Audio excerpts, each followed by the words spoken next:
your host, Barbara Ragland, and today we have two interesting people, and it's a family affair. I have my daughter, Heidi, and my great nephew, Kiwan, and we're going to discuss Heidi's books. Remember when she first came here, she wrote Homecoming, and Homecoming was the first of her endeavors in writing, and I think it was quite successful. So she decided to do a trilogy, and so the second book is now been published, and it's called The Measure of a Man.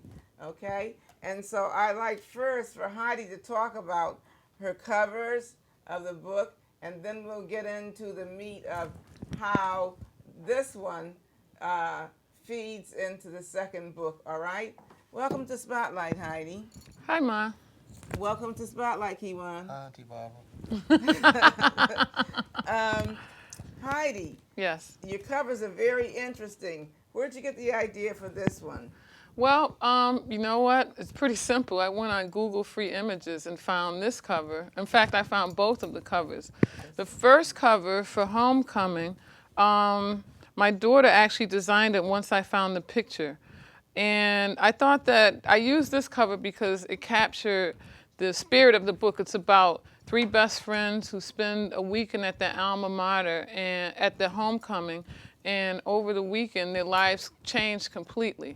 But it's basically a fun, fast-paced novel, and I just thought that this really captured that story in picture. The second book, Measure of a Man, I also found online. Contacted the artist because I just thought it was a beautiful picture, and I liked the intensity of the portrait. I liked the intensity of the subject's eyes, and I thought that this captured the more serious tone of this book. This book continues the homecoming story, but it's from the perspective of the men in the book. So I contacted the artist. She gave me permission to use it on my cover, and I think that both of them, though they're completely different from the other, really kind of let the reader know exactly what the spirit of both the stories are. Kiwan is here. Kiwan has read both of the books, and he has his perspective on the books and how one evolves into the other.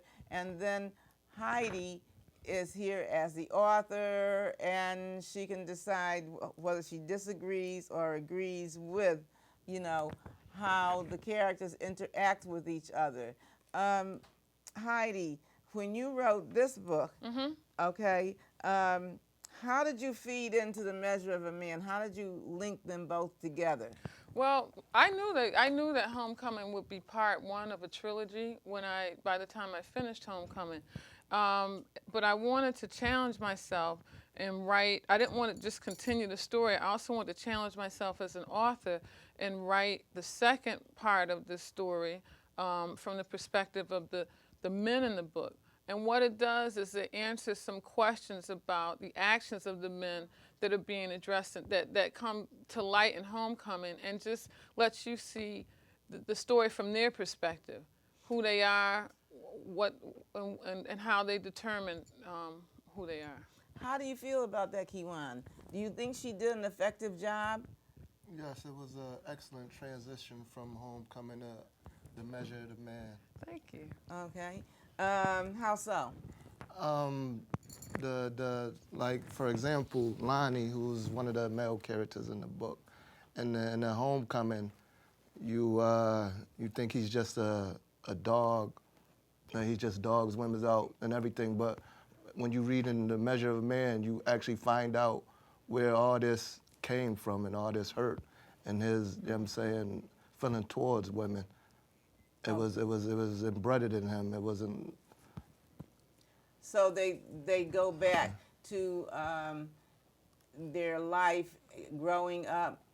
Yeah, because the Homecoming is more from the female point of view. So you get to meet the male characters a little bit, but it's more dealing with the females and where their trials and tribulations all began from. And then The Measure of Man, it goes more into the man, and then you understand the complexities between Denise and her father, Lonnie and his relationship with his wife, Ben and Ashton.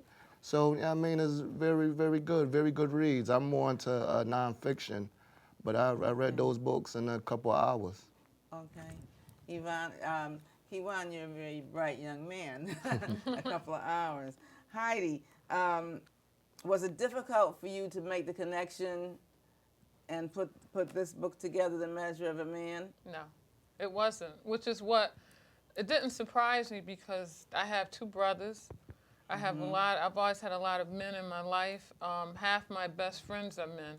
And it wasn't, the difficulty I had though is in conversations, because men conversationally aren't as effusive as women. So whereas a woman would say, "I'm so happy to see you," a man might say, "I'm happy," if he says that much, or maybe smile at you. So I couldn't make the conversations as emotional. That's the only place I ran into trouble. I had to go back and look at how the men voice their feelings or their concerns, because men just don't speak about their emotions in the same way that women do.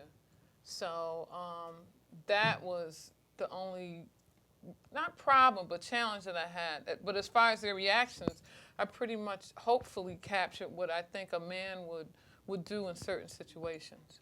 So you used your experience with your acquaintances and your relatives and your siblings as a frame of reference for writing this? Yep. How a male would react. What do you think? Is there anything that she missed in this book, Hewan, The Measure of a Man? Do you think she captured the whole gist of it? Yeah, she captured the essence of a man pretty much. Like I was telling her earlier, like one of the characters Stephen reminds me of myself a little bit. How so? Because he sacrifices his well-being, his happiness for the happiness of his family. Yeah. And if a lot of men would do that more, think about their family instead of themselves, their measure would be much more worthy than what it is. That's a good point. That's a good point, and you're a good example of that because of how you've dealt with your family and your brothers and your sister, and finding out how you could help them and assist them. Did it ever reciprocate? Have they helped you? Yeah, I'm still kind of waiting on that reimbursement, but it's all good because you do it for the love of your family. You don't do it for any pat on the back or anything. You just do it because that's the right thing to do. Right. Do you feel that you've been successful in your efforts in assisting, like especially your brothers? Tell us a little about that. Well, I'm the oldest of 6 kids. I have a younger sister who's 32. She works for the court system in Hartford. I have 2 twin brothers, both 26. One plays professionally over in Spain, right? Russia. He was in Spain for the previous 2 years. Basketball. And yeah, basketball. And it's just, you're just happy to see, because I was there when they was little. Yeah. And it's just see them grow and see the people they've become, and know that I had a part to do with it. It makes me feel good. For a frame of reference for you, Heidi, The Measure of a Man, how did interacting with your younger brothers help you with this book? It's, you know what, it's hard to say exactly how. It's like asking me how having a mother and a father influenced my life, because it's so innate to who I am. It's one of those things where you can't explain it unless you don't have it. So I think that, but I know that because I had it, I understand men very well, because we're so close in age and we're so close to each other that I really do understand how men think. Generally, how men think. And I remember once I went to a dinner party years ago, and they were all women at the party. And you know, we're in various stages of different relationships with men. And it turns out none of them was actually friends with a man outside of a relationship, outside of a personal, intimate relationship. And I was just surprised. I didn't know that it was unusual to have male friends and female friends and have them both be your best friends. And everyone at the table said no, most of them didn't. A few of my close friends do, and I think that's the type of women also gravitate to, women who have friends with both male and female relationships. So, and it kind of helps you understand when you're in a relationship, an intimate relationship with a man, exactly kind of where they're coming from too. So I think my brothers maybe took the mystique out of a male-female relationship for me, you know? Or a lot of the misunderstandings that usually happen between men and women, I usually don't have. I don't have that. Yeah, because you have a good. And how about you from the female perspective, Kiwan? Yeah, I have a lot of female friends, but usually what it is why a lot of females can't have male best friends when they're in a relationship is because a lot of men are insecure, and they feel that a male and female cannot be friends because all the male wants is sex in the first place. So they're basically speaking from their experiences. They can't have a female friend without wanting sexual favors from them. You think that's true? Yes, it is true. Very much true. Okay.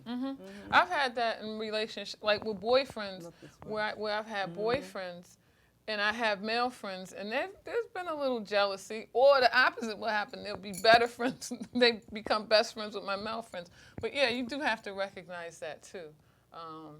But I think that if everyone trusts and is close to each other, especially if your best friends have full relationships too with other women, and you all know each other and hang out, then that kind of takes all the suspicion out of it.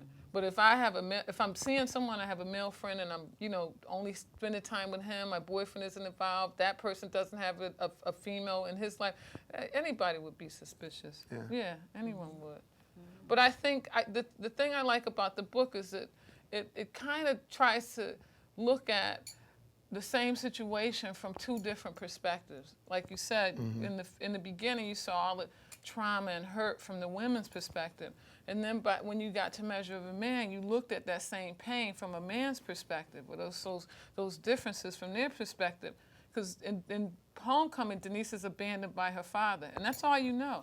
But then in Measure of a Man, you look at why this man abandoned her, in that he didn't just leave because he didn't love her. He left because he did. And so I think it just looks at the decisions men make and the responsibilities men have versus the decisions and responsibilities that women have, and they both bring those to the relationships. And that's what really interested me about continuing that story from a male point of view.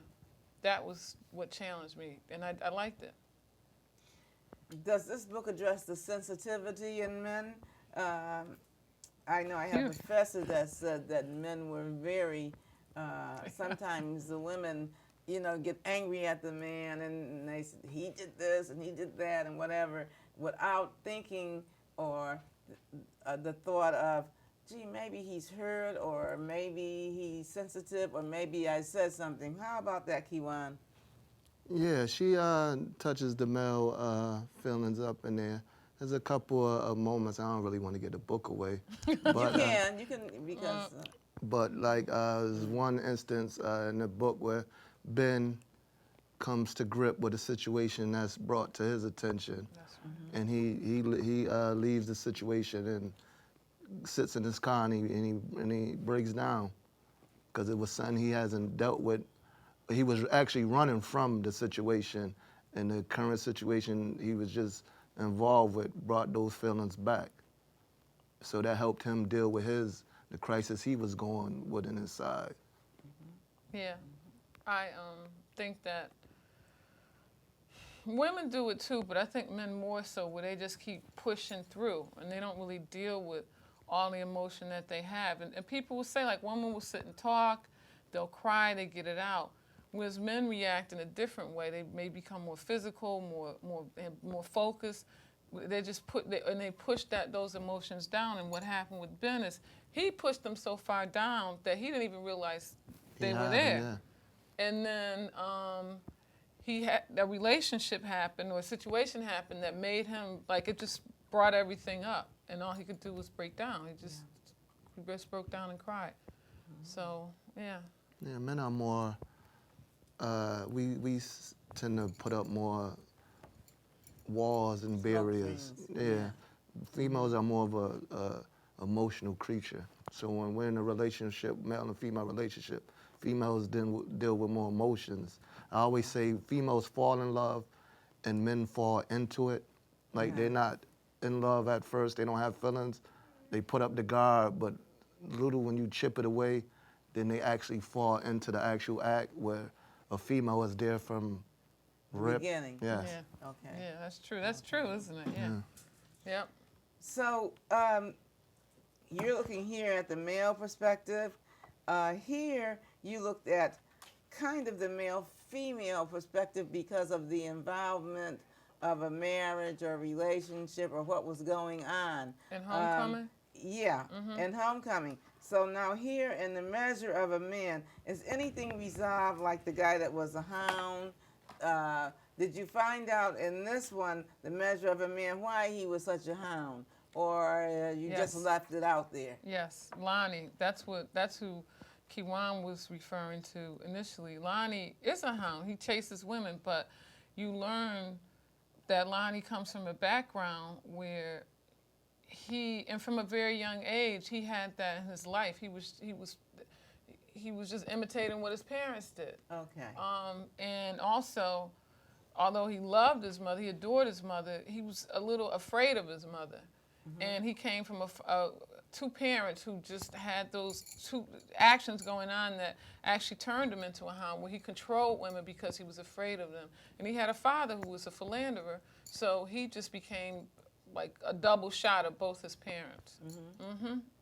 So he does become resolved, and he becomes resolved in a very interesting way, an unexpected way.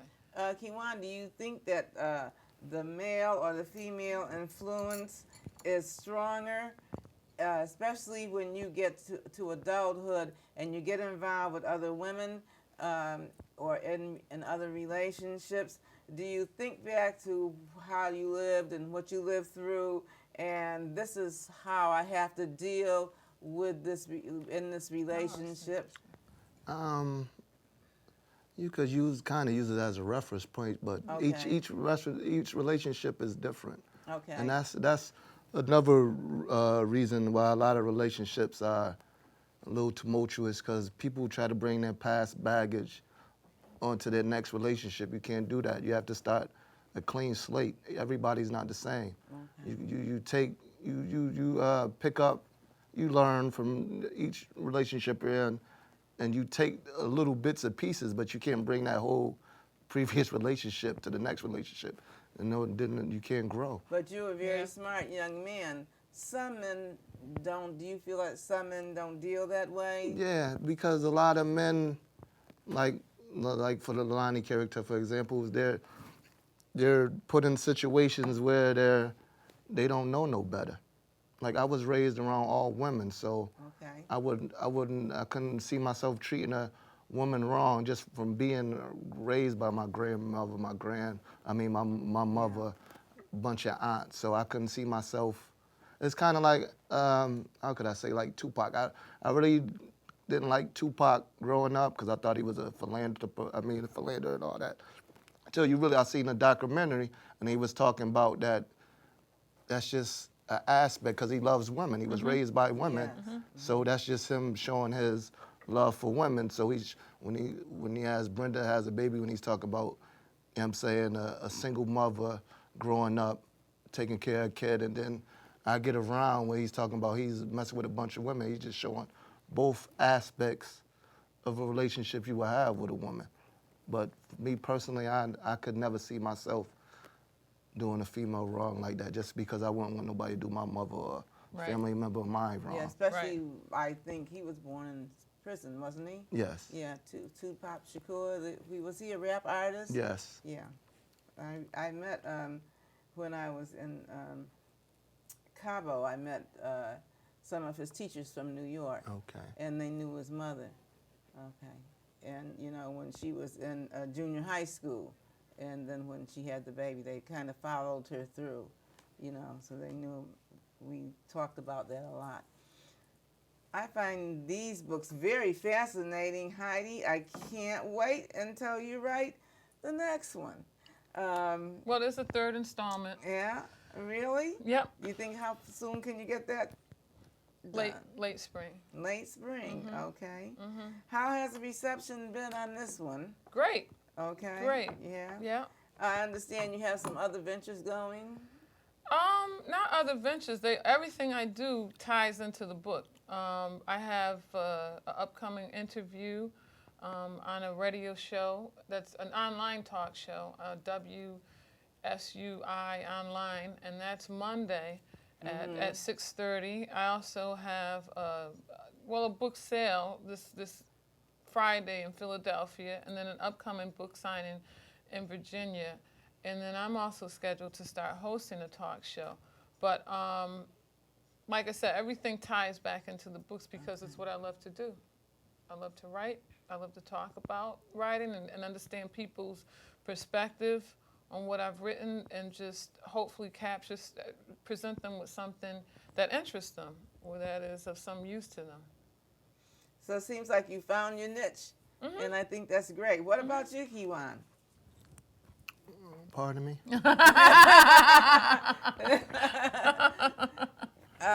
Is there something that you really want to do that you have a burning interest in doing? Or you're still working it out? I'm just making sure my family happy. That's all that really matters to me. That's very good. Me and Yeah. mine. Yeah, that's beautiful. Yeah, that's a beautiful, beautiful young. This is Barbara Ragland saying, don't I have a wonderful family? A great nephew and a lovely daughter, and they've done such a great job in expressing their ideas about the books and interfacing it with their life. And so until next time, I'll say, be good to yourself and others.